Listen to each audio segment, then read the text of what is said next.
Hello friends, taibung lan channel bumeng tabiru me puna pu hanu tada Rakesh ki mekai dagi taram na ukchari mayam ngasi gi video sida kamdau na adong gi AdSense account sida koi $10 suraga di adagi kamdau na AdSense pin tanaga dagi haiba sigi matang dani mayam ai ngasi pujarlu video si maramuduna mayam na haiba AdSense sigi matang da khangbi ning balaga di video si skip to bidna hobudai lo fo video adong gi dongta yamna kana ga video ni ꯑꯍꯥꯟꯕꯗ ꯑꯗꯣꯝꯒꯤ Google ꯏꯃꯦꯜꯗꯨꯗ ꯑꯩꯈꯣꯏꯒꯤ ꯃꯦꯜ ꯑꯃ ꯍꯧꯖꯤꯛ ꯎꯈꯤꯕ ꯃꯦꯜꯗꯣ ꯑꯗꯨꯃꯥꯏꯅ ꯂꯥꯛꯀꯅꯤ verify ꯇꯧꯕ ꯍꯥꯏꯅꯀꯣ ꯁꯤꯗꯩꯁꯤꯗ ꯃꯥꯅ ꯍꯥꯏꯁꯦ you need to verify your I D to receive your payment on Google AdSense to verify your I D click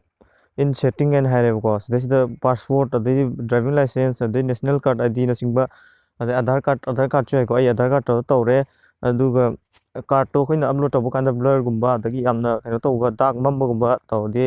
ꯍꯥꯏꯗꯤ ꯑꯦꯛꯁꯦꯞ ꯇꯧꯔꯣꯏꯅ ꯍꯥꯏꯌꯦꯕ ꯑꯗꯨꯗꯤ ꯃꯌꯥꯝ ꯑꯩ ꯁꯤꯒꯤ ꯑꯩ ꯒꯨꯒꯜ ꯑꯦꯗꯁꯦꯟꯁꯁꯦ ꯑꯦꯀꯥꯎꯟꯁꯦ ꯍꯥꯡꯉ ꯌꯦꯡꯉꯁꯦꯕ ꯍꯥꯡꯉ ꯀꯥꯟꯗ ꯃꯌꯥꯝ ꯁꯨꯃꯥꯏꯅ ꯊꯣꯔꯛꯑꯦ ꯑꯗꯨꯒꯤ ꯃꯇꯨꯡꯗ ꯗꯦꯁꯛꯇꯣꯞ ꯁꯥꯏꯠ ꯍꯥꯏꯅ ꯇꯧꯔꯤꯁꯦ ꯁꯤꯗꯩꯁꯤꯗ ꯀ꯭ꯂꯤꯛ ꯇꯧꯔꯁꯤ ꯁꯤ ꯀ꯭ꯂꯤꯛ ꯇꯧꯔ ꯃꯇꯨꯡꯗ ꯁꯨꯃꯥꯏꯅ ꯐꯦꯁ ꯑꯃ ꯂꯥꯛꯑꯦꯗꯅ ꯑꯗꯨꯒ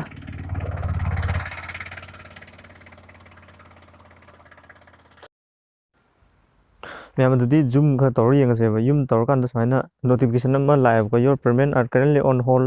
ꯍꯥꯏꯅ ꯗ ꯔꯤꯀ꯭ꯋꯥꯌꯔ ꯑꯦꯛꯁꯟ ꯍꯥꯏꯅ ꯊꯥꯕ ꯑꯃ ꯁꯤꯗꯩꯁꯤꯗꯀꯣ ꯊꯥꯕ ꯑꯃ ꯊꯣꯛꯏꯁꯦ ꯈ꯭ꯋꯥꯏ ꯃꯊꯛꯇ ꯁꯤꯗ ꯑꯦꯛꯁꯟ ꯍꯥꯏꯅ ꯊꯥꯏꯁꯤꯗ ꯀ꯭ꯂꯤꯛ ꯇꯧꯔꯁꯤ ꯀ꯭ꯂꯤꯛ ꯇꯧꯔ ꯃꯇꯨꯡꯗ ꯃꯌꯥꯝ ꯁꯨꯃꯥꯏꯅ ꯏꯟꯇꯔꯐꯦꯁ ꯑꯃ ꯊꯣꯛꯑꯅꯦꯕꯀꯣ ꯑꯗꯣ ꯃꯌꯥꯝ ꯑꯩ ꯅꯦꯠꯁꯦ ꯈꯤꯇꯪ ꯁ꯭ꯂꯣ ꯑꯣꯏꯔꯦ ꯃꯌꯥꯝ ꯉꯥꯛꯇꯪ ꯉꯥꯏꯃꯤꯟꯅꯔꯁꯤ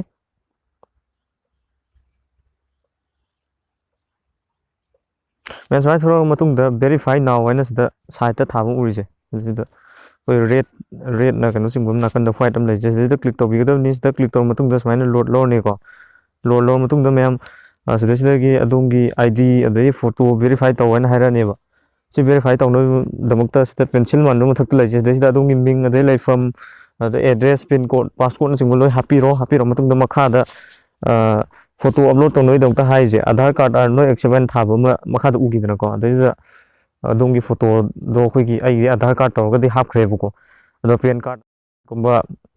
ꯉꯁꯥꯏꯒꯤ ꯍꯥꯏꯔꯤꯕ ꯗꯣꯀꯨꯃꯦꯟꯁꯤꯡꯗꯣ ꯑꯗꯨ ꯍꯥꯞꯄꯤꯔꯣ ꯃꯌꯥꯝ ꯃꯦꯟꯕꯒꯤ ꯃꯑꯣꯡꯗꯨꯅ ꯁꯨꯃꯥꯏꯅ ꯁꯤꯗ ꯎꯔꯤꯁꯤꯅꯤꯀꯣ ꯑꯩ ꯁꯤꯗ ꯎꯔꯤ ꯁꯨꯃꯥꯏꯅ ꯃꯦꯜꯂꯦ ꯑꯗꯨꯒꯤ ꯃꯇꯨꯡꯗ upload a photo or copy your valid government issue ꯑꯩꯅ ꯊꯥꯏꯁꯦ ꯐꯣꯇೋ ꯑꯥꯏ ꯗꯤ ꯑꯅ ꯊꯥꯏꯁꯦ ꯁꯤꯗ ꯀ꯭ꯂꯤꯛ ꯇꯧꯕꯤꯒꯗꯕꯅꯤ ꯀ꯭ꯂꯤꯛ ꯇꯧꯕꯤꯔ ꯃꯇꯨꯡꯗ ꯑꯗꯣꯝꯒꯤ ꯐꯣꯇꯣꯗꯣ ꯐꯖꯅ ꯏꯗꯤꯠ ꯇꯧꯔꯒ ꯑꯞꯂꯣꯗ ꯇꯧꯕꯤꯔꯣ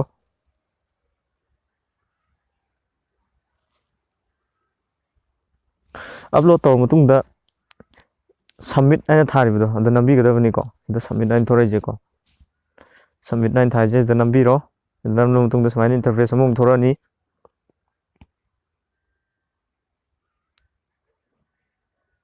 ꯑꯗꯨꯒꯤ ꯃꯇꯨꯡꯗ ꯃꯌꯥꯝ ꯁꯨꯃꯥꯏꯅ ꯒꯣꯠ ꯏꯠ ꯑꯅ ꯊꯥꯏꯁꯦ ꯁꯤꯗꯩꯁꯤꯗ ꯀ꯭ꯂꯤꯛ ꯇꯧꯕꯤꯔꯣ ꯀ꯭ꯂꯤꯛ ꯇꯧꯔ ꯃꯇꯨꯡꯗ ꯑꯗꯨꯗꯒꯤ your I D verification is in process ꯍꯥꯏꯅꯀꯣ ꯁꯤꯗ ꯃꯊꯛꯇ ꯊꯥꯕ ꯑꯃ ꯊꯣꯔꯛꯏꯁꯦꯀꯣ ꯑꯗ ꯉꯥꯛꯇꯪ ꯐ꯭ꯌꯨ ꯗꯦꯖ ꯈꯛꯇꯪ ꯆꯪꯒꯅꯤ ꯉꯥꯏꯕꯤꯌꯣꯅ ꯍꯥꯏꯕ ꯑꯃ ꯁꯤꯗ ꯂꯩꯔꯤꯁꯦꯀꯣ ꯄ꯭ꯔꯣꯁꯦꯁ ꯇꯧꯔꯤꯑꯅ ꯁꯨꯃꯥꯏꯅ ꯅꯣꯇꯤꯐꯤꯀꯦꯁꯟ ꯑꯃ ꯊꯣꯔꯛꯑꯅꯦꯕꯀோ ꯑꯗꯨꯒꯤ ꯃꯇꯨꯡꯗ ꯃꯌꯥꯝ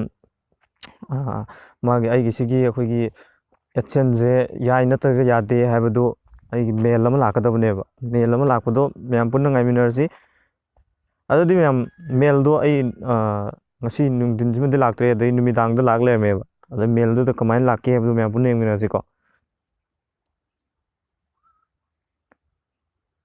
ꯃꯌꯥꯝ ꯁꯨꯃꯥꯏꯅ ꯑꯩꯒꯤ ꯖꯤꯃꯦꯜꯁꯦ ꯍꯥꯡꯀꯥꯟꯗ ꯁꯨꯃꯥꯏꯅ ꯃꯦꯜ ꯑꯃ ꯂꯥꯛꯑꯦꯕ ꯒꯨꯒꯜ ꯄꯦꯃꯦꯟꯁꯤꯗꯒꯤꯀꯣ Google AdSense I D verification successful ꯍꯥꯏꯅ ꯍꯥꯏꯔꯦꯕ